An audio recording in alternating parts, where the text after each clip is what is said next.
At some point, a quiet, unbidden thought inevitably slips through the defenses of even the most self-assured mind.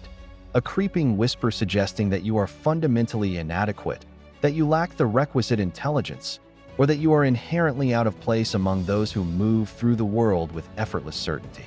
It is a deeply internal psychological doubt that transforms the familiar into something hostile and alien, forcing you to question why you are uniquely different from everyone else in the room. Currently, one of the most intensely discussed relationships within the British royal family finds itself completely enveloped by just such an invisible wall of secrecy and relentless conjecture, leaving the public to wonder if the cracks in the armor are finally beginning to show. Welcome back to the channel, where we pull back the curtain on the world's most guarded institutions and dissect the hidden dynamics of power, wealth, and prestige. The individuals at the center of this narrative are presently navigating a chaotic whirlwind of media scrutiny, public criticism, and deeply uncomfortable questions, a stark contrast to a time when they were widely celebrated by observers as the absolute epitome of poise, grace, and institutional stability. For months, royal commentators and the public alike have remained utterly obsessed with a single overarching theme. As conversations surrounding the York family continue to be dominated by startling fresh revelations and a renewed wave of intense public attention, it forces an uncomfortable inquiry into the mechanism of fame and association. What truly happens when a remarkably prosperous, independent businessman becomes deeply embroiled in a sprawling royal scandal that he did absolutely nothing to instigate? While monumental family controversies and systemic institutional challenges continue to dominate global headlines, a completely different, far more subtle narrative has been quietly unfolding in the background. It is the complex tale of a man who meticulously cultivated a pristine image of corporate professionalism, established a high-end property empire valued at hundreds of millions of dollars through sheer ambition, and then suddenly found his intensely private life violently pulled into one of the most ruthlessly watched environments on the face of the earth.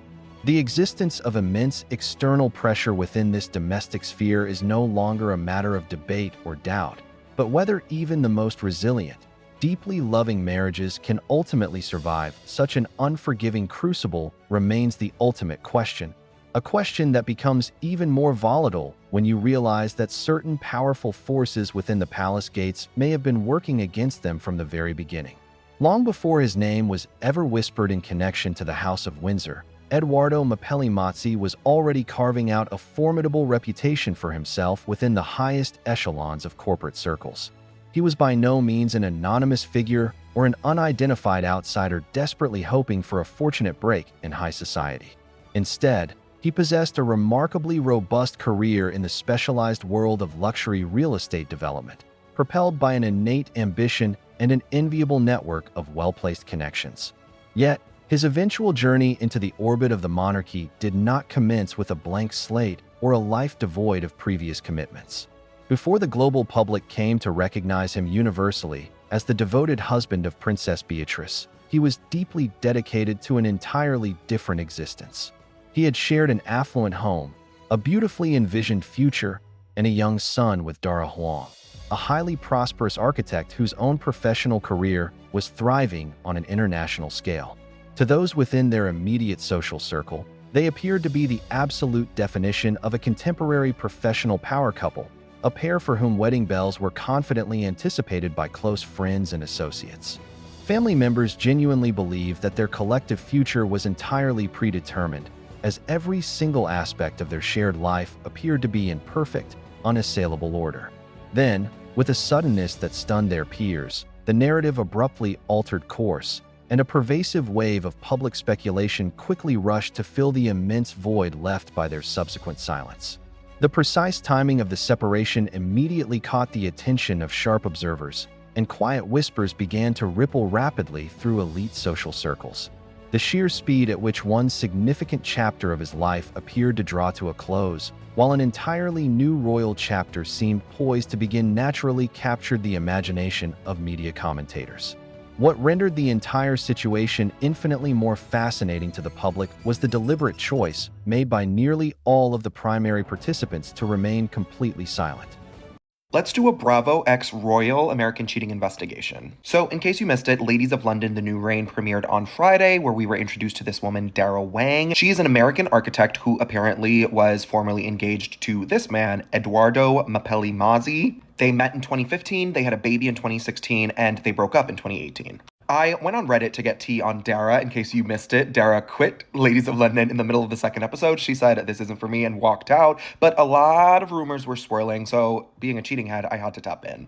According to a lot of the royal gossip, and Bravo placed an article from the Daily Mail where, when they broke up, Dara Wang's parents went directly to the Daily Mail and they were like, he left her for Princess Beatrice. So there wasn't a lot of secrecy involved. In case you don't know, American cheating is my name for what happens when celebrities cheat on each other, and I know that everyone involved here is British except for Dara. Because America is descended from Protestant culture, there is this cone of silence that sort of surrounds anything that is seen as tacky or gauche. The most important thing is maintaining the status quo and not upsetting anyone, and so people do not bring up the fact that you met your partner via an affair when you do so. Edoardo and Princess Beatrice are under a lot of fire and suspicion right now because, in case you don't know, Princess Beatrice's father is Prince Andrew and her mother is Sarah Ferguson, and both of them were very, very, very close friends with one Jeffrey Epstein. So it doesn't surprise me that a lot of these rumors are popping back up because all of this happened 7 years ago. But basically, Edoardo and Dara were together in October of 2018. In October of 2018, Princess Eugenie, Beatrice's sister, got married. In October of 2018, Edoardo and Princess Beatrice get together, and they are living together by May of 2019. And here's that article. So the timeline is a little tight.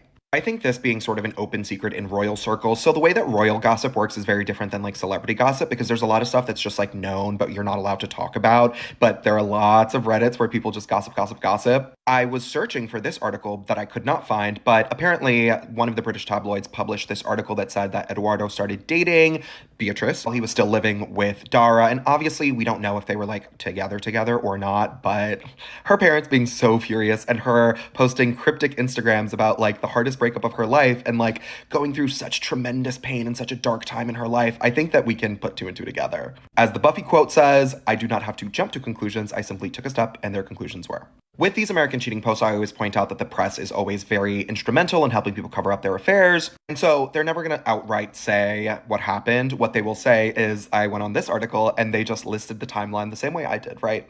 Sarah also has a tendency to take big moments in this couple's lives and sort of post or talk or speak. In August, when it was Princess Beatrice's most recent birthday, she did an interview where she talked about going through the hardest breakup of her life and how it was such a hard time for her, but she loves co-parenting with Beatrice, which is something she also said. I forgot to screenshot the article, but there was another article where on their first wedding anniversary, she posted another Instagram post about the breakup. Anyway, I think Princess Beatrice and Princess Eugenie have bigger fish to fry, as they are currently begging their mother to stop talking to the press. And apparently they were banned from the royal ascot a couple of days ago. There's going to be a lot of gossip about this. No one's ever going to say that they were actually banned, but like they are fighting for their lives with their association with Prince Andrew. And we are already gossiping. We might as well just sort of throw everybody under the bus. Allegedly. But according to the royal Reddits, we're also seeing that Edoardo has not been home in a long time. After the Prince Andrew stuff broke, he has been in Palm Beach. This says Miami, but it's actually Palm Beach for months and months and months at a time.